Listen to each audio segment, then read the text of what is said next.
Welcome to the Marriage Steps podcast. We're developing a long-lasting, happy relationship is the status symbol to achieve, and following the 6 marriage steps is a path to help get you there. I'm your host, Dr. Wyatt Fisher, a licensed psychologist specializing in marriage counseling.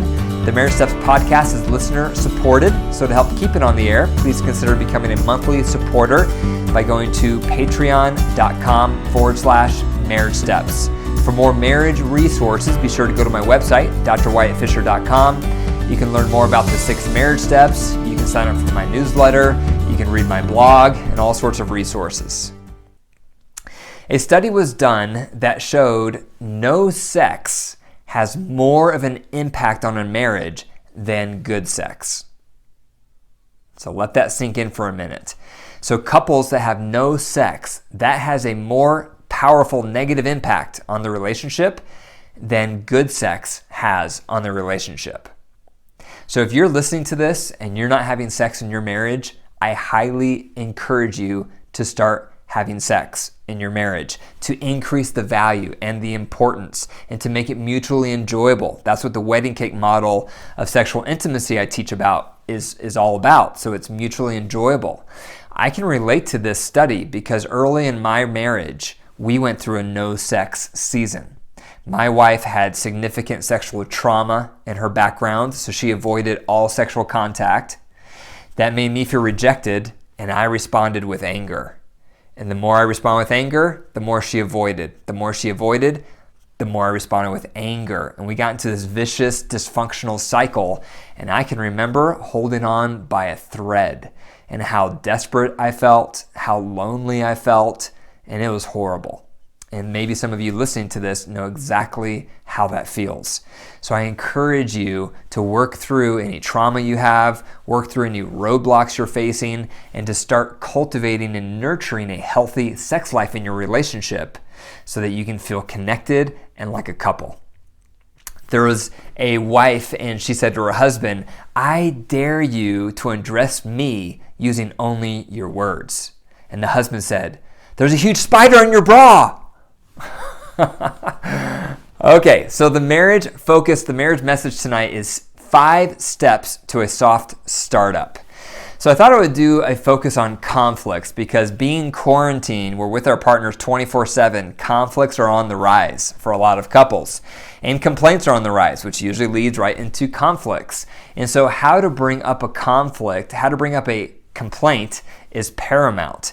And last week or the week before, I spoke about how to receive a complaint. But today I want to focus more on how to give a complaint. And I've done an episode on this, but it's been a while, so I thought it'd be a good time for a refresher. So making a complaint can happen for all sorts of reasons. Maybe your needs aren't being met. Maybe your partner has irritating behaviors.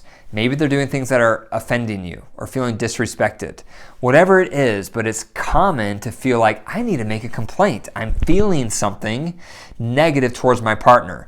If you don't constructively get it out, it's going to come out in other ways.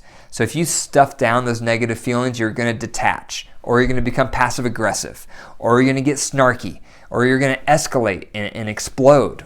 Something's going to happen that's destructive, but it's hard to constructively get out a complaint, and we don't know how to do it. We've never been trained on this, and so that's what this episode is about, is training you on how to constructively make a complaint to your partner. So the first thing you want to do is focus on how have they improved. And this is referring to how have they improved in the area you want to make a complaint about. How have they improved?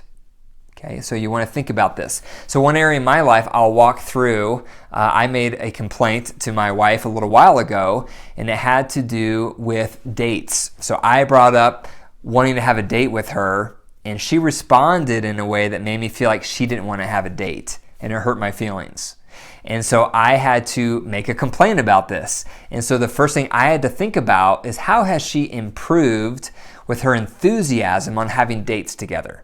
Because historically, that's something I've initiated a lot, and historically, she hasn't been as enthusiastic to have dates, and I feel like I've had to be the instigator to have them, and she has improved a lot. So the first thing I had to think about is how has my wife improved with her enthusiasm of wanting to have dates together? Okay, so that's the first thing for you to think about. How has your partner improved on the way on the area that you want to complain about. Second thing is, how is it not all their fault? So this is where you want to think about the benefit of the doubt. What were the other circumstances going on in their life, the other things, the other variables that contributed to this behavior that hurt you? Okay, this behavior they had, what were all the ways that it probably wasn't their intent to hurt you the way that it did? What are all those variables? That's giving them the benefit of the doubt. So for my wife, when I brought up this idea one night, hey, we should have a date tonight, and she responded without much enthusiasm, the benefit of the doubt I had to remember is that she was going through a very stressful time by preparing for a really important test for her career. She was preparing, she was studying, she was stressed out, and so she was distracted. And so her lack of enthusiasm to have a date with me was largely influenced because she was going through a stressful time in her life and didn't know if she had time for a date because she was under a strict deadline. So what about for you? So what was going on for your partner? What were the circumstances going on in their life that may have contributed to them responding in a way that hurt you? Third thing to consider is, how did you contribute to the behavior your partner had that hurt you? So this can happen in a couple ways. One is perhaps you have a value system in your past and your partner responded in a way that conflicted with that value system, so you responded stronger than you would have if you didn't have that value in your past. Another way is perhaps you have a wound in your past and your partner is reacting or doing something that's tapping into that wound, so you're responding stronger than you would if you didn't have that wound. Or perhaps you've done something directly that's influenced your partner having this behavior that's hurting you. So either it's your value, it's a wound, or you've done something directly that's influenced their hurtful behavior. So for my wife, in the example with the date, one value it was tapping into for me is I come from a background of connection and closeness in my family, especially with my mom. We would have quality time together growing up. And so her not being enthusiastic to have a date was tapping into that value system for me of feeling close and connected. So it was making me respond stronger to her lack of enthusiasm compared to if I didn't have that background. So what about for you? What value is getting stirred up in your past? What wound is getting stirred up in your past? Or what did you do directly that may have influenced your partner's hurtful behavior? So that's the first three pieces you want to start with when making a complaint. How they improved, how were they possibly innocent, and how did you possibly contribute? If you don't start with those three, most likely that's going to be the first thing out of their mouth when you make a complaint. If you don't start with those three things, they're going to tell you how they've gotten better, how it wasn't their fault, and how it's actually your fault. So if you start there instead, it's going to be a preemptive move on your part. It's going to validate them. It's going to make them feel seen. It's going to make them feel respected. And then they're going to be all ears. They're going to be curious. What's the complaint? I'm all ears now because now I don't feel attacked. I feel disarmed. I feel validated. Now I want to hear what your complaint is. What is it? So you have a receptive audience. That's why those first three things are critical to start with when you're making a complaint. Once you've made those three things, how they've improved, how it may not have been all their fault, and how you may have contributed, then you go into the complaint. When you say the complaint, there's a couple guidelines. One is you can't say the word you because it's accusatory. You can't say always or never because they're generalizations. You want to identify your tender underbelly, which is the feelings underneath your anger. And usually there's something like hurt, sad, scared, lonely, insecure. And you want to identify your core need underneath the complaint. Core needs can range from the need to feel respected, the need to feel wanted, the need to feel close, the need to feel like a team, the need to feel like you have a voice, the need to feel cherished. Those are some examples of core needs. So the complaint has to combine all that.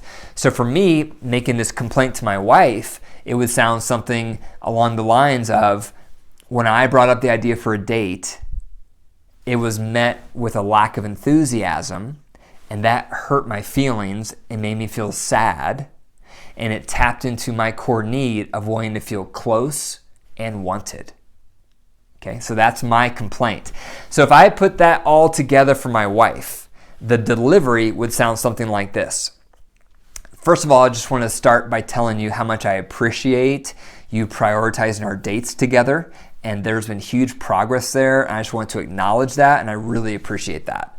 Second of all, I just want to acknowledge that I know you've been extremely busy preparing for your big test, and I know you've been distracted and stressed, and so I know that influenced your reaction to my suggestion of us having a date. Third, I want to also just acknowledge that I know in my background, closeness was a huge value, and so I know I can have a strong reaction if I feel like that value is not shared in our relationship. But the other night, when I brought up the idea of having a date, the reaction seemed very lukewarm, and it really hurt my feelings and made me feel sad, and it tapped into that core need I have to feel close and wanted. That's a soft startup right there. Okay, that's the delivery right there. And that's pretty close to how I delivered it to my wife.